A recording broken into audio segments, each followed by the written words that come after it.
যতই হম্বিতম্বি দেখাক, গাজায় মোটেও ভালো নেই ইসরায়েলিরা। ইসরায়েলি সেনা ও ফিলিস্তিনি স্বাধীনতাকামীদের মধ্যে রাস্তায় রাস্তায় যুদ্ধের খবর মিলছে। এতে যত ইসরায়েলি সেনা মারা যাচ্ছে, খবর আসছে অনেক কম। যুদ্ধে গত 13 জুলাইয়ের ক্ষয়ক্ষতি ছিল ইসরায়েলের সামরিক বাহিনীর জন্য সবচেয়ে বেশি। অথচ গাজা থেকে ইসরায়েলি সেনা সম্পূর্ণ প্রত্যাহার এবং স্থায়ী যুদ্ধবিরতি চায় হামাস। ইসরায়েল এমন দাবি বরাবর প্রত্যাখ্যান করে যুদ্ধ লম্বা করছে। গত 13 জুলাই যুদ্ধের একটি ভিডিও প্রকাশ করেছে হামাসের সামরিক উইং আল কাসাম ব্রিগেড। সেখানে দেখা যায় 9 থেকে 10 জন ইসরায়েলি সেনা একটি বাড়িতে প্রবেশ করতে চাইলে বাড়িটি বিস্ফোরণে ভেঙে তাদের গায়ে পড়ে। তাদেরকে উদ্ধারে আরও ইসরায়েলি ডিফেন্স ফোর্সেস সেনা এলে এবার রাস্তায় পেতে রাখা বোমায় আরেকটি বিস্ফোরণ ঘটায় তারা।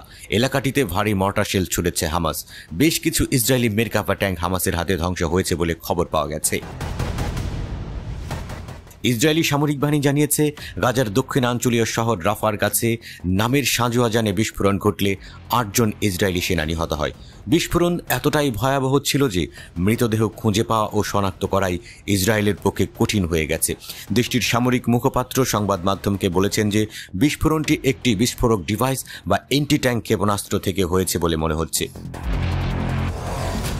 ইসরায়েলের প্রধানমন্ত্রী বেনিয়ামিন নেতানিয়াহু নিহত সেনাদের প্রতি শ্রদ্ধা জানাতে গিয়ে যুদ্ধের লক্ষ্যে অটল থাকার কথা অঙ্গীকার করেছে। তবে ক্ষমতাসীন ইসরায়েলি সরকারকে বাতিল করে এখনই নির্বাচনে যাওয়ার রব উঠেছে।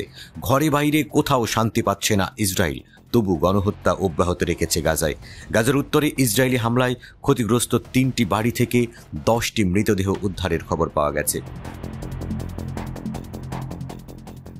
রাফার পশ্চিমে ফিলিস্তিনি স্বাধীনতাকামী ও ইসরায়েলি সেনাদের মধ্যে সংঘর্ষ এবং শহরের কেন্দ্রে একটি শরণার্থী শিবিরের দিকে আর্টিলারি হামলা চালানোর কথা প্রত্যক্ষদর্শীরা জানিয়েছে।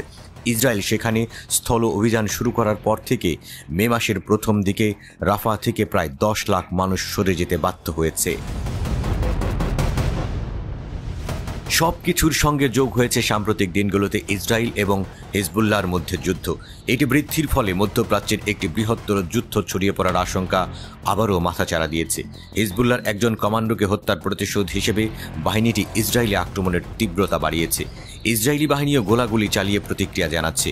তারা সীমান্তের অপর পারে হিজবুল্লাহর অবকাঠামোতে বিমান হামলার ঘোষণা দিয়েছে।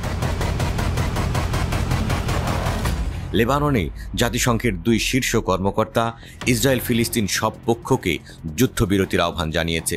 তারা একটি যৌথ বিবৃতিতে বলেছে, হঠাৎ এবং ব্যাপক সংঘর্ষের দিকে দেশ জাতিকে নিয়ে যাওয়া খুবই বাস্তব বিপদ ডেকে আনবে। যত যাই হোক, উত্তরে হিজবুল্লাহ আর দক্ষিণে হামাসকে মোকাবেলা করে সহজে শান্তির দেখা পাবে না ইসরায়েল। অবশ্য তারা শান্তির চেয়ে রক্তই বেশি ভালোবাসে হয়তো।